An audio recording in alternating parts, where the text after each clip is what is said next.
great to see all of you.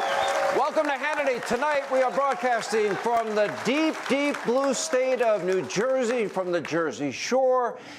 We're in Point Pleasant, New Jersey. We got a great crowd. Thank you all for coming. Glad you're here.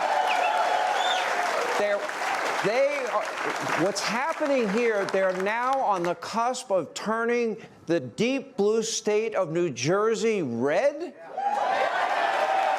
Now, that would be a political earthquake if deep blue New Jersey goes red. And imagine New York City elects Marxist Kami Mamdani. That would be, what a message that would send. Oh, I'm sorry, the media in the back likes him. Needless to say, we are just 5 days away from the biggest gubernatorial race in this state in years, and it is coming down to the wire. All right, here's where we are tonight.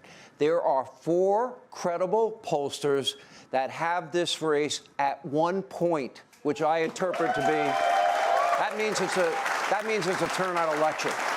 Now, coming up, I'm going to be joined right here on stage by Republican gubernatorial candidate Jack Ciattarelli will join us live for the hour. By the way, for the record, we did invite Mikey Sherrill.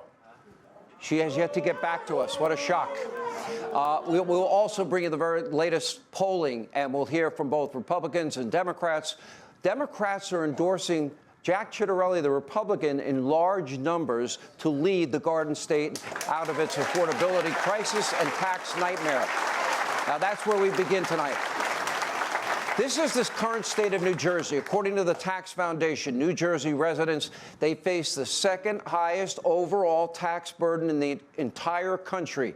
That includes the highest property taxes in the country, with an effective rate of around 2+%. By comparison, my free state of Florida, no income tax, has an effective property tax rate of around 0.8%. And they have a lot better infrastructure, better law enforcement, and the top schools in the country. And meanwhile, New Jersey is home to the 4th highest income tax rate in the country. Congratulations. New Jersey is also home to the highest corporate tax rate in the country. It says something when Marxist Mamdani is running, I'm just going to raise our rates as high as New Jersey. That tells you a lot. Meanwhile, the state's gas tax is nearly 45 cents a gallon, one of the highest in the country. The state's sales tax is also among the highest in the country, and New Jersey is one of the only states in America to collect an inheritance tax on top of the federal inheritance tax of 40%. In other words, a death tax, money that has already been taxed again when you die. You have to pay to die in the state of New Jersey. It is the highest in the country with a whopping 16% rate.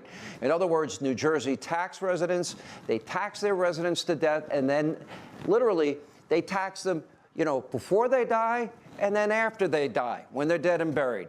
But Jack Ciattarelli's opponent, Democrat Mikey Sherrill, isn't quite sure that the good people of New Jersey are paying their fair share. This is what she said. Take a look. Are you willing to commit to not raise the sales tax if you become governor? We are not raising the sales tax here in New Jersey. What we need to do is lower the income tax and the property tax here in New Jersey. Those are the most burdensome taxes we pay. I'm not going to commit to anything right now because I'm not just going to tell you what you want to hear. Let me translate that for you. If Sherrill gets elected, your taxes will go up yet again in New Jersey. And what are you getting in return? Look at this. According to U.S. News and World Report, New Jersey's fiscal stability is ranked second to last. Its economy is ranked 31st. New Jersey's unemployment rate nearly a point higher than the national average. By the way, very close to Gavin Newsom's California. The state's homeless population is exploding with the highest number in over a decade.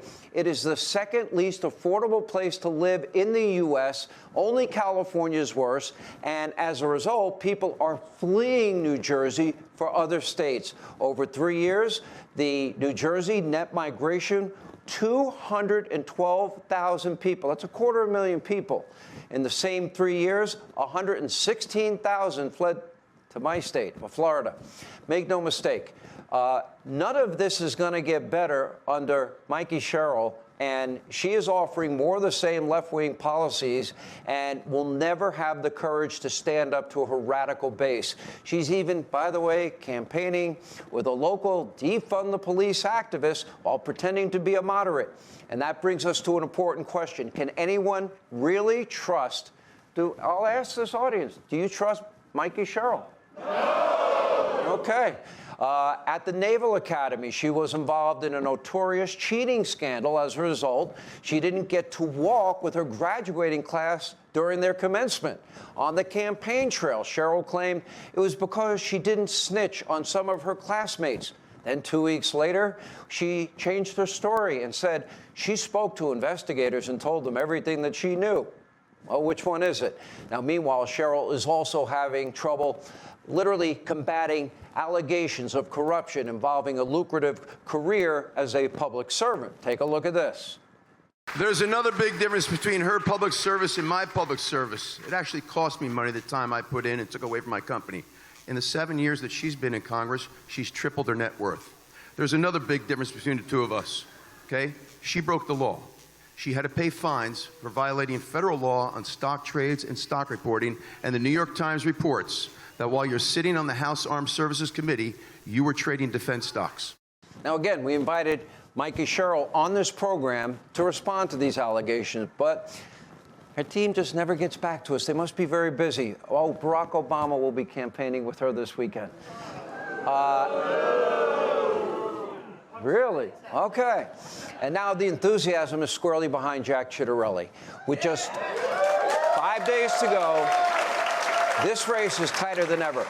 Let's look at insider advantage. Now, they nailed the 2016, 2020, and 2024 presidential election, along with Trafalgar, that's Matt Towery and Robert Cahaley. They have a new Emerson College poll. They also did very well in 24 in the last election cycle. They have this race also within a single point. That's 3. This is anyone's race, and on Tuesday, turnout could be the deciding factor. Hey, Sean Hannity here. Hey, click here to subscribe to Fox News YouTube page and catch our hottest interviews and most compelling analysis. You will not get it anywhere else.